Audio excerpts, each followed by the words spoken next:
ಸಂಕ್ರಾಂತಿಗೆ 2 ದಿನ ಬಾಕಿ ಇರುವಾಗಲೇ ರಾಜ್ಯ ಹಸ್ತಪಡಿಯಲ್ಲಿ ಕುರ್ಚಿ ಕದನ ಕ್ಲೈಮ್ಯಾಕ್ಸ್ ಹಂತವನ್ನು ತಲುಪಿದೆ. ಮೈಸೂರಿನ ವಿಮಾನ ನಿಲ್ದಾಣದಲ್ಲಿ ತ್ರಿಮೂರ್ತಿಗಳ ಸಸ್ಪೆನ್ಸ್ ಭೇಟಿ ರಾಜ್ಯ ರಾಜಕೀಯದಲ್ಲಿ ಸಂಚಲನ ಸೃಷ್ಟಿ ಮಾಡಿದೆ. ಮೊದಲು ಪ್ರತ್ಯೇಕ, ಬಳಿಕ ಸಿಎಂ ಡಿಸಿಎಂ ಜೊತೆ ಮಾತನಾಡಿದಂತಹ ರಾಹುಲ್ ಸಂಧಾನ ಮಾಡಿದ್ರಾ, ದೆಹಲಿಗೆ ಬುಲಾವ್ ನೀಡಿದ್ರಾ ಅನ್ನುವಂಥ ಪ್ರಶ್ನೆಗಳು ಮೂಡಿವೆ. ಬಳ್ಳಾರಿ ಬ್ಯಾಟಲ್ ಬತ್ತಳಿಕೆಯನ್ನ ಹಿಡಿದು ಬಿಜೆಪಿ ನಾಯಕರು ಸರ್ಕಾರದ ವಿರುದ್ಧ ತೊಡೆತಟ್ಟಿದ್ದಾರೆ. ಈ ಹಿಂದೆ ಸಿದ್ದರಾಮಯ್ಯ ಬಳ್ಳಾರಿ ಪಾದಯಾತ್ರೆ ಮಾಡಿದ್ದಂತೆ ಈಗ ಜನಾರ್ದನ ರೆಡ್ಡಿ ಕೂಡ ಬೆಂಗಳೂರು ಪಾದಯಾತ್ರೆಗೆ ಸಜ್ಜಾಗಿದ್ದಾರೆ.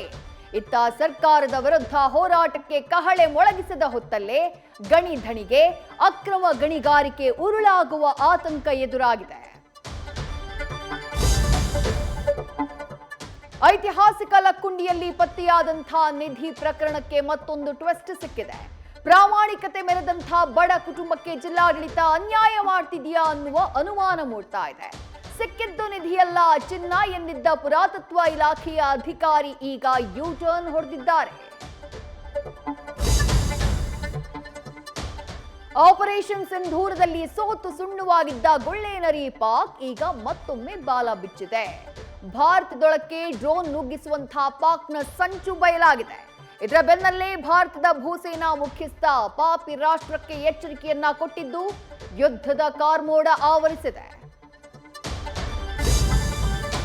ಇರಾನ್ ಮೇಲೆ ಅಧಿಪತ್ಯ ಸಾಧಿಸೋಕೆ ಯತ್ನಿಸ್ತಾ ಇರೋ ಸುಂಕಾಸುರ ಇರಾನ್ ಆರ್ಥಿಕತೆಗೆ ಮತ್ತಷ್ಟು ಹೊಡೆತ ನೀಡೋಕೆ ಪ್ಲಾನ್ ಅನ್ನ ಮಾಡಿದೆ. ಇರಾನ್ ಜೊತೆ ವ್ಯಾಪಾರ ಪಾಲುದಾರ ದೇಶಗಳ ಮೇಲೆ ಅಮೆರಿಕ ತೆರಿಗೆ ಪ್ರಹಾರಕ್ಕೆ ಮುಂದಾಗಿದೆ. ದೊಡ್ಡಣ್ಣನ ಸುಂಕ ನೀತಿ ಭಾರತಕ್ಕೂ ಇಕ್ಕಟ್ಟು ತಂದೊಡ್ಡಿದೆ.